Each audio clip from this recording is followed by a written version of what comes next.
In this video, we're going to be doing foundation pieced Flying Geese units.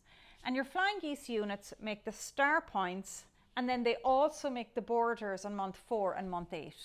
So in the next section of this video, we will be going through what you need to cut and how you prepare to make this block. A bit like you build a house on a foundation, you build your Flying Geese on a foundation, but it's on a foundation of paper. So that's where it has gotten its name. And I particularly like this method for Flying Geese because you sew on the paper pattern lines and it gives you a lot of accuracy at these points here. A couple of tools that I find really helpful for foundation piecing, and they are a dressmaker's or serrated tracing wheel, an add a quarter ruler, and this will make sense as we progress through the video, but an add a quarter ruler has a little ledge here, and as you're working through foundation piecing, you're nesting that ledge against your paper and cutting a 1/4 inch away. So it's just a really helpful ruler to have. Now, of course, you can manage without it, but you can use a regular patchwork and quilting ruler. So don't worry if you don't have one. And the last thing I like is my OmniGrid fold away. And this has a pressing side and a cutting side. And as you're doing foundation piecing, you're trimming and pressing as you go. So this is just really handy to have beside your sewing machine because it means you don't have to be hopping up and down to the ironing board. So in this video, I'm going to use the measurements that we use to make the star points in block 2 of the block of the month. You will have each pack will have your paper pattern in it, and it will also have your relevant cutting instructions. So you might be making Flying Geese that are bigger than what I'm demonstrating here, but it is made using the same method. So in the next part of the video, I'll just go through the cutting instructions and what sizes you need to make these units. So to make the 4 Flying Geese units for your star points, you're going to need 1 6-inch square of background fabric and 4 3 1/4 inch squares of coloured fabric, and you'll need your paper pattern. The next thing you're going to do, you're going to cut your background fabric into quarters on the diagonal, and you're going to cut your coloured fabrics into half squares on the diagonal. So that would have been your square, you're cutting it in half on the diagonal, and your background into quarters on the diagonal.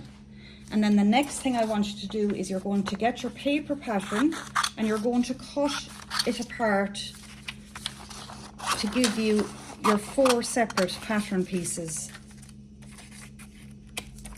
And you'll notice here I haven't cut on the line, so I've cut generously around the pattern piece. So go ahead and do that, and in the next part of the video we'll talk through the technique for foundation piecing.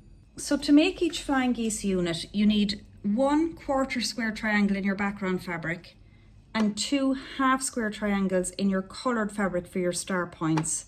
And you need 1 of your paper patterns.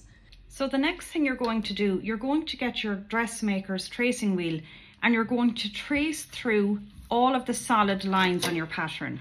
So you'll see I have this done already. And that serves 2 purposes. Number 1, it allows you to see your pattern on the wrong side of the paper. And number 2, it allows you to fold the paper back on those lines for trimming away your fabric. And this will make sense as we progress through the video. Now, if you don't have a tracing wheel, don't worry about that. You can easily do this on your sewing machine. And what you do is you take your thread out and then you dry sew all around the solid lines, and that will give you the exact same effect as your tracing wheel. Now, there is a sequence to foundation piecing, and that sequence is trim, sew, flip, press. And we'll slowly work through that now. So the first thing that you do is you place your background fabric into place on the wrong side of your paper pattern, and you're making sure that it extends past that traced line. You don't need to stitch this into place at this point, so you're just going to pin that into place.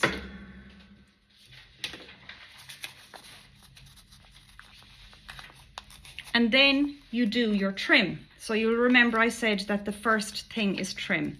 So you fold your paper, you're turning your piece so that the printed side is face up, and you fold back on one of those lines that you've traced, and you're getting your ruler. So if I'm using my add a quarter, it just nests lovely against that folded line, and you trim 1/4 inch away. And if you don't have an add a quarter ruler, just use your regular patchwork ruler to cut that. So that's our trim. Then the next thing we're going to be doing is our sew. And anytime you're sewing fabrics together, you're putting them right sides together. So get your coloured fabric and put it right sides together with your background fabric. And you're using the line you've just trimmed to line the edges up together like that. Now it is helpful to pin this in place because it holds it nice and securely when you take it to the sewing machine. So in the next part of the video, we're going to talk about how we sew this into place. So when you're doing foundation piecing, you're alternating between having the printed pattern side face up and the fabric face up. So when you're placing your fabrics together, you're always working on the wrong side of the pattern, placing your fabrics right sides together. When you're stitching on the paper side with the pattern face up. You're stitching through the paper and your fabric. And a little helpful tip here is to reduce the stitch size of your sewing machine. And what that does is it makes your stitches closer together, which perforates the paper more often, and that makes it easier to tear out in the end. So I'm going to go ahead now. So we've done our trim. Now we're doing our sew. And in the next section of the video, we'll go through the flip and press. So you'll see now I have sewn that into place. So I stitched through the paper and through the fabric. So we've done our trim and we've done our sew. And the next part of the sequence is our flip and press. So we flip over the fabric and press it into place. And then we continue with that trim, sew, flip, press sequence to add the other side. So again, we're folding our paper back on the line. We're going to trim 1/4 inch away from that. That trim gives us the placement for our next piece. So we get our fabric, we place them right sides together, and we pin them in place.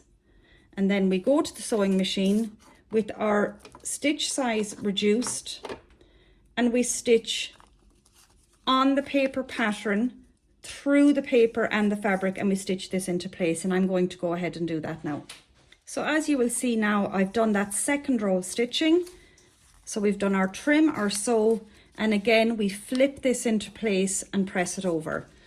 And once you have that done, you have your Flying Geese unit created. And the last thing that you have to do then is trim it down on the dashed line. And the dashed line includes your 1/4 inch seam allowance. So I'm going to quickly trim this down. And then once it's trimmed, you tear the fabric away. Or not the fabric, you tear your paper away.